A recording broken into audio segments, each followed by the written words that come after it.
Imagínese, el ser más hermoso, el más poderoso, el más iluminado de todos los ángeles, rebelándose contra el Creador mismo.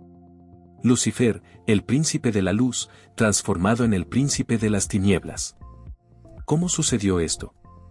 ¿Cómo podría alguien que fue creado para ser la creación más perfecta de Dios elegir, por orgullo y ambición, la oscuridad en lugar de la luz? La historia de Lucifer no es solo la caída de un ángel, es una oscura advertencia sobre el poder del orgullo, la vanidad y la autosuficiencia. Y lo peor, es una historia que no terminó en el cielo. Continúa, resonando en nuestras vidas, en cada tentación, en cada batalla espiritual que enfrentamos todos los días. Ahora bien, ¿sabías que la luz de la redención, que brilla más que cualquier oscuridad, está disponible para todos nosotros? Cristo, la luz verdadera, venció lo que Lucifer y sus seguidores no pudieron, venció al mal. Y eso lo cambia todo. Pero, ¿entendemos el verdadero poder de esta luz en nuestras vidas? ¿Qué podemos aprender de la caída de Lucifer y la victoria de Cristo? Esta historia, con sus altibajos, no es solo una lección de cómo surgió el mal, sino también de cómo podemos derrotarlo con la luz de la redención. Prepárate para una reflexión profunda. Y si está listo para profundizar aún más en este tema, no olvide suscribirse al canal y activar las notificaciones.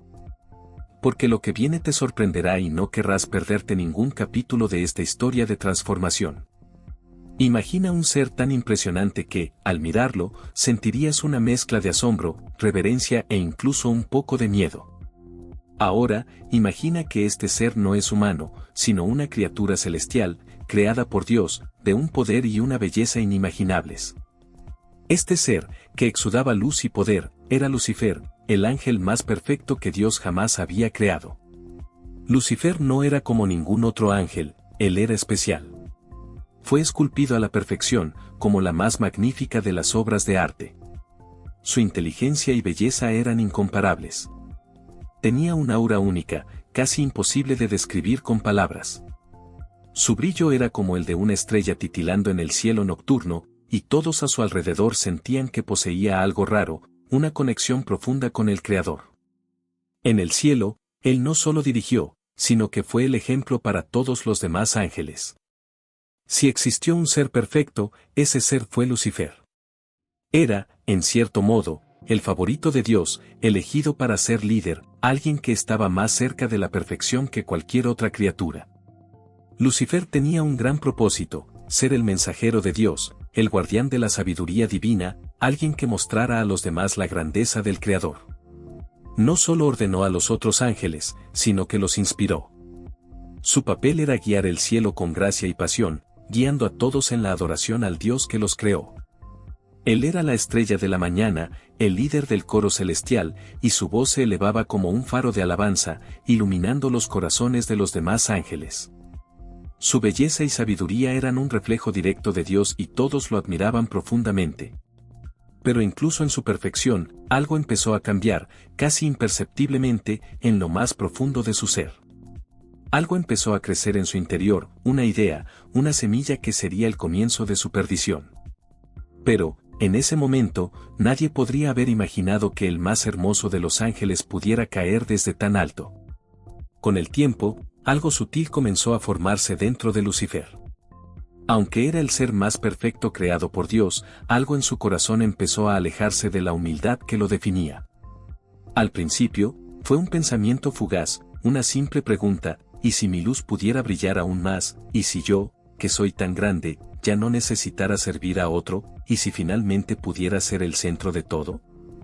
Estas preguntas comenzaron a resonar en su mente, inicialmente tan pequeñas y discretas que apenas las notó. Sin embargo, estas ideas comenzaron a crecer, como un fuego que, con el tiempo, se vuelve imposible de ignorar. Lucifer ya no podía contentarse con el papel que Dios le había asignado, ya no sentía satisfacción con solo reflejar la gloria del Creador. Anhelaba algo más allá de lo que sus ojos podían ver. El brillo de su propia belleza y sabiduría comenzó a eclipsar su capacidad de percibir la grandeza de Dios. El orgullo, una chispa silenciosa, comenzó a consumir el que había sido el mayor tesoro de Lucifer, su humildad. Creía que merecía algo más. Quería algo más.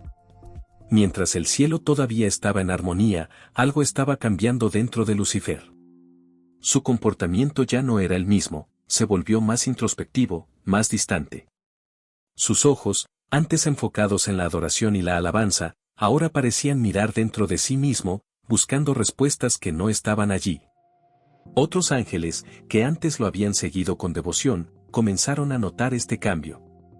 Pero nadie sabía con certeza qué estaba pasando. Incluso Gabriel, el arcángel de la sabiduría y la fuerza, sintió un escalofrío cuando se acercó a Lucifer y le preguntó, ¿qué te pasa, hermano? Tu luz ya no brilla como antes. Lucifer lo miró, pero algo en su mirada demostraba que ya no era el mismo. Él no respondió directamente. En cambio, se alejó, como si una tormenta se estuviera gestando dentro de él, algo que no podía o no quería compartir. En ese momento, Lucifer todavía estaba dividido. Sintió que el peso de la decisión se acercaba, pero el orgullo se estaba arraigando tan profundamente en su corazón que ya no podía ignorarlo. Estaba empezando a creer que de alguna manera podría ascender a un lugar aún más alto, que merecía estar más allá de lo que le habían dado. Comenzó a ver su brillantez ya no como un regalo de Dios, sino como algo que había logrado por sí mismo. Ya no quería ser un reflejo de la luz de Dios. Quería ser la fuente misma de esa luz. Con el paso de los días, Lucifer empezó a mirar el cielo de otra manera. El resplandor celestial que una vez le trajo alegría ahora le molestaba. Observó las estrellas, las órdenes perfectas de los ángeles, y sintió que merecía estar por encima de todo eso. La idea de que él, la más gloriosa de las creaciones de Dios, debería estar siempre subordinado al Creador, empezó a sonar absurda en su mente. Él, que fue el primero en ser creado, el primero en irradiar la luz, sintió que ya no debía vivir a la sombra de la grandeza de Dios. Lucifer comenzó a pensar que podía ser algo más, algo que no fuera un reflejo de la divinidad, sino una entidad por derecho propio. Su mente, antes clara y pura, ahora estaba nublada por el orgullo. ¿Por qué debería seguir sirviendo cuando puedo ser dueño de todo?, pensó, ya convencido de su propia supremacía. Esos primeros pensamientos se convirtieron en un deseo creciente. En lo profundo de su ser, comenzó a planificar su ascensión. Ya no quería ser solo el más bello, el más sabio o el más respetado. Quería ser igual a Dios. O mejor dicho, por encima de Dios. En su corazón la rebelión iba tomando forma. Comenzó a diseñar su propia ascensión al trono celestial, soñando con un lugar más alto y más brillante. Me elevaré por encima de las estrellas de Dios, susurró para sí mismo, un juramento silencioso que resonó en la inmensidad del cielo. El deseo de ser más, de serlo todo, creció como una llama que no podía apagarse. No solo quería honor, quería adoración. Quería ser reconocido no como un reflejo de la gloria de Dios, sino como el centro mismo de toda adoración celestial. A medida que la tensión crecía en su corazón, Lucifer supo que necesitaría seguidores. Él solo no podía desafiar al Creador mismo. Pero tenía un poder innegable, su belleza, su sabiduría, su luz. Era imposible que cualquier ángel no se sintiera atraído por su presencia magnética. Lucifer, con su brillo radiante y su sabia palabra, empezó a conquistar corazones. Habló con pasión y visión, inspirando a otros ángeles a cuestionar su lugar en el plan divino. Nosotros, los más poderosos, ¿no merecemos más?, preguntó, incitando dudas en las mentes de quienes escuchaban. El peligro de su influencia era palpable. No necesitaba mentiras para manipular, su autoridad, su fuerza, su inteligencia bastaban para cautivar y persuadir.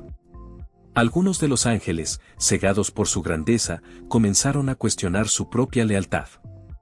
El veneno del orgullo, antes inocente y silencioso, ahora se apoderaba del cielo. Se sembraron las semillas de la rebelión y el cielo perfecto comenzaba lentamente a desmoronarse. A medida que Lucifer comenzó a dar pasos más audaces hacia su plan, se sintió cada vez más poderoso. Sabía que el momento de desafiar a Dios estaba cerca. El cielo, que antes brillaba con armonía y paz, sentía ahora los primeros signos de una división fatal. Lucifer, cada vez más convencido de su propia grandeza, dio el paso audaz que muchos creían que estaba por llegar.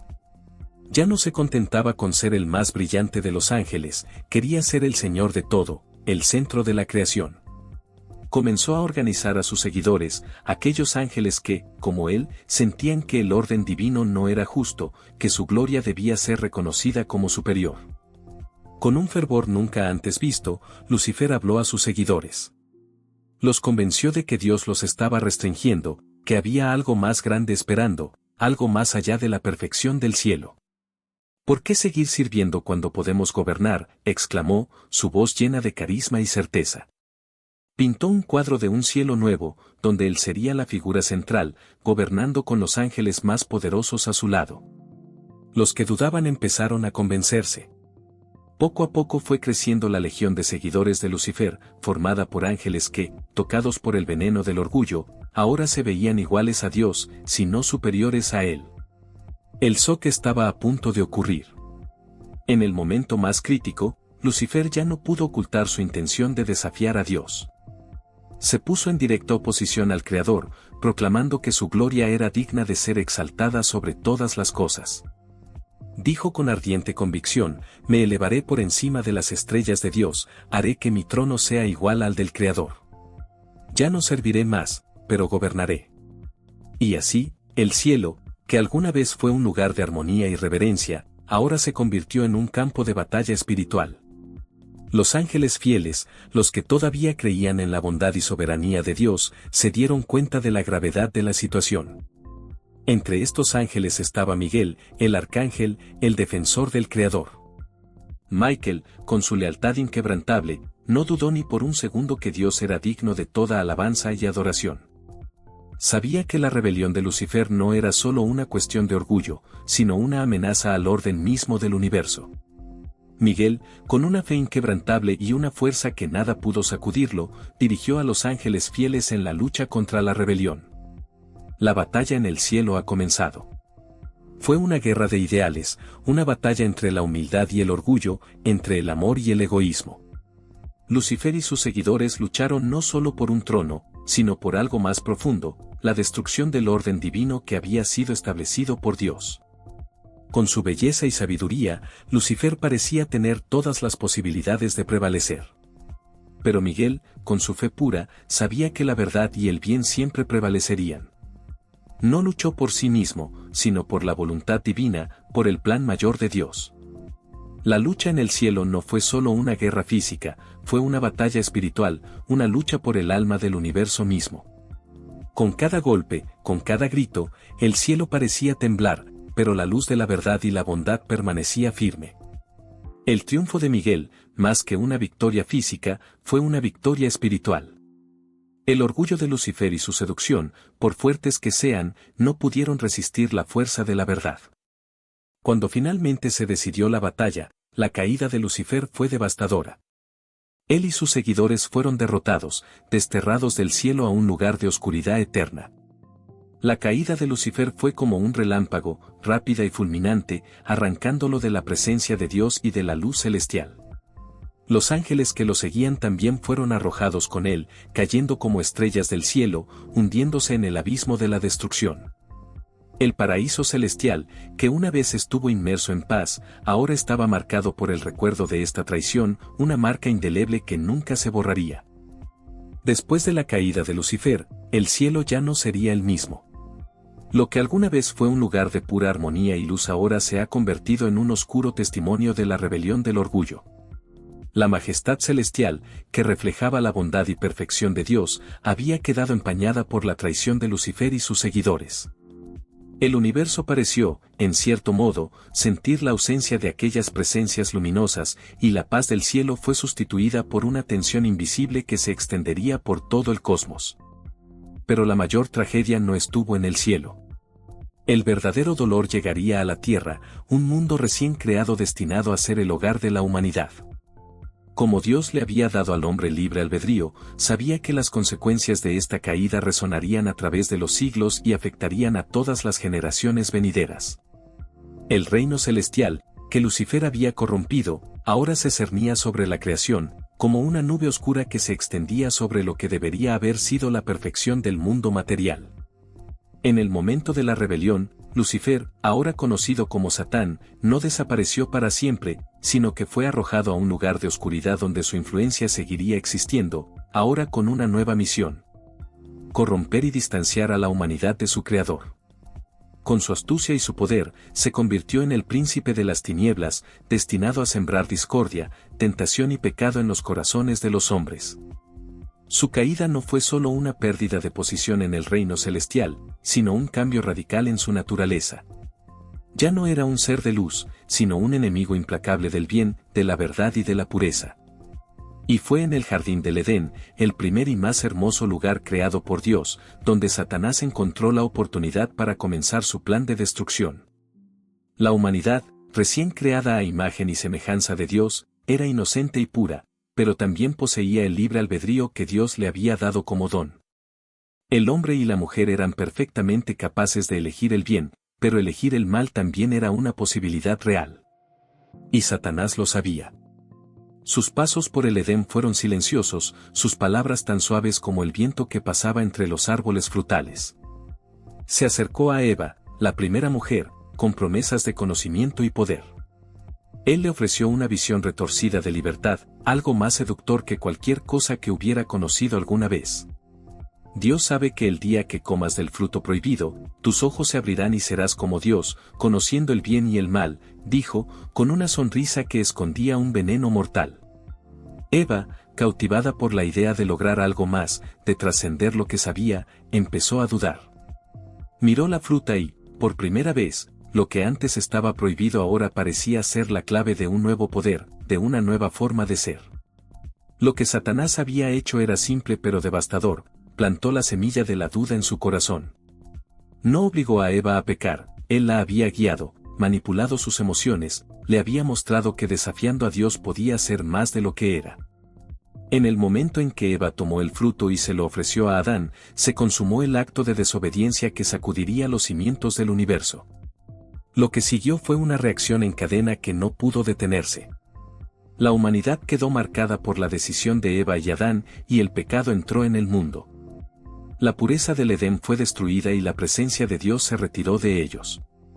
Lo que alguna vez fue un jardín de íntima comunión con el Creador ahora se convirtió en un lugar de separación y miedo. La humanidad, por primera vez, experimentó la vergüenza, el sufrimiento y la muerte. Satanás, el engañador, había obtenido su primera gran victoria sobre la creación de Dios. Pero la historia no terminó ahí. La caída de Adán y Eva no fue el fin de la humanidad, sino solo el comienzo de una nueva etapa, donde la batalla entre el bien y el mal se haría más visible y más intensa. La humanidad viviría ahora en un mundo corrupto, donde el pecado se extendería como una sombra constante, pero al mismo tiempo, Dios, en su misericordia y gracia, comenzaría a orquestar un plan de redención.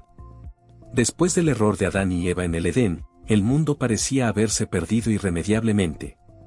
El pecado había corrompido la creación de tal manera que se rompió la armonía original entre Dios y los hombres. Sin embargo, Dios, en su infinita misericordia, no dejó a la humanidad a la deriva. El gran plan de redención, que comenzó en el momento de la caída, estaba en marcha. Se había hecho una promesa: la simiente de la mujer aplastaría la cabeza de la serpiente, Satanás, y un día la humanidad sería restaurada. El pecado entró en el mundo de forma catastrófica y sus consecuencias se extendieron rápidamente.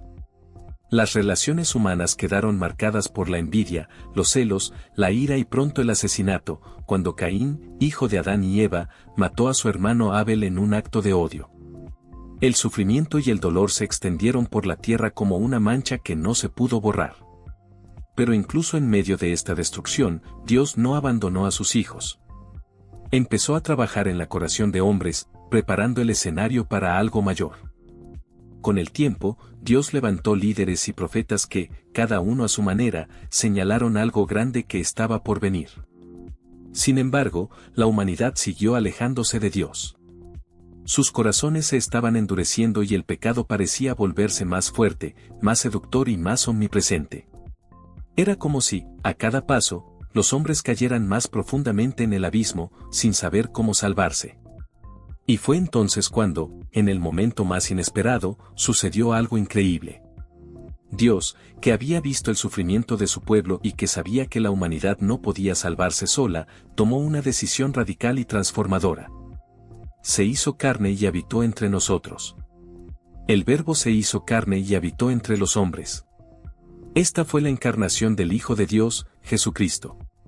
Jesús, el Mesías prometido, vino al mundo no como un guerrero con una espada, sino como un humilde siervo, nacido en un pesebre en un pequeño pueblo llamado Belén. Vino a mostrar, a través de su vida y enseñanza, que el camino hacia el futuro. La restauración no fue lucha armada, sino amor, perdón y reconciliación. Trajo un mensaje que desafió las convenciones del poder y la autoridad, un mensaje de redención para todos, especialmente los perdidos, los marginados y los despreciados. Vino a mostrar que el reino de Dios no era como los reinos de la tierra. Pero no fue solo con palabras que Jesús anunció la redención. Fue a través de acciones concretas. Sanó a los enfermos, restauró a los ciegos, liberó a los oprimidos. Ofreció perdón a quienes se arrepintieron y su misericordia parecía no tener límites. Sin embargo, su mayor misión estaba reservada para el momento en que entregaría su propia vida. Cuando Jesús fue crucificado, parecía que las tinieblas habían ganado. Él, el Salvador, el Hijo de Dios, estaba muerto. El pecado, que había comenzado en el Edén, parecía haber logrado ahora su victoria. Pero lo que parecía ser una derrota fue, de hecho, la culminación del plan de redención de Dios. Porque la muerte de Jesús en la cruz no fue solo la muerte de un justo, sino la muerte del mismo Dios hecho carne, que llevó los pecados de toda la humanidad. En ese momento de aparente derrota, sucedió algo milagroso. Jesús, 3 días después de su muerte, resucitó. Lo que Satanás y la muerte pensaron que era el fin, en realidad fue el comienzo de la victoria definitiva sobre el pecado. La resurrección de Jesús fue una prueba de que la muerte ya no tenía poder y que el pecado había sido derrotado. Con su resurrección, Jesús no solo venció la muerte, sino que también cumplió la promesa hecha desde el Edén, aplastó la cabeza de la serpiente. La victoria no fue sobre la fuerza física, sino sobre el mal, el pecado y la separación entre Dios y la humanidad. Jesús, al resucitar, abrió el camino para que todos los que creyeran en él pudieran tener vida, una vida plena y eterna con Dios. Sin embargo, la lucha no terminó con la resurrección. Satanás todavía intentaría, por todos los medios, desviar a la humanidad del propósito de Dios, pero la victoria de Cristo en la cruz y su resurrección aseguraron que la verdadera restauración fuera posible. Se dio la promesa de que un día el reino de Dios sería completamente establecido, donde el dolor, el sufrimiento y la muerte ya no tendrían cabida. Se había trazado el camino hacia la redención, pero ahora la humanidad tenía que tomar una decisión. Cada persona, al escuchar la buena noticia de la salvación en Cristo, tendría que elegir si quería vivir bajo el dominio del pecado y de la muerte, o si aceptaba la invitación de Dios a reconciliarse con Él. A través de Jesús. La restauración ya estaba en marcha, pero aún correspondía a cada individuo decidir qué camino tomar. Y así, la lucha entre la luz y las tinieblas, entre el bien y el mal, continúa desarrollándose, pero con una certeza, el mal ya ha sido derrotado y la victoria de Cristo es eterna. Y entonces, amigos, podemos ver que la historia de la redención, que comienza en el jardín del Edén y se cumple en Jesucristo, no es solo una narración distante del pasado. Al contrario, es la historia de todos nosotros, que, en medio del caos y el pecado, encontramos la oportunidad de reconciliarnos con Dios a través de la cruz y la resurrección. La lucha contra el mal no es solo una historia antigua, sino una realidad que nos afecta todos los días. Y la buena noticia es que, en Cristo, ya sabemos que la victoria ha sido obtenida. El viaje de redención no terminó en el Calvario, continúa en nuestra vida diaria a medida que nos acercamos a Dios y vivimos de acuerdo con su propósito. Y la pregunta es, ¿ya decidiste ser parte de esta historia transformadora? ¿Has aceptado la redención que Cristo ofrece o estás esperando dar el siguiente paso? Si te ha gustado este contenido y quieres seguir siguiendo todo sobre el mensaje de esperanza y restauración que encontramos en la Biblia, suscríbete al canal y activa la campanita para no perderte ningún video. Juntos, exploraremos más a fondo este increíble viaje de fe y salvación. No olvides compartir este video con tus amigos y vámonos. Y juntos para difundir este mensaje de transformación al mundo. Nos vemos en el próximo video y recuerda, la historia de la redención aún continúa y tú puedes ser parte de ella.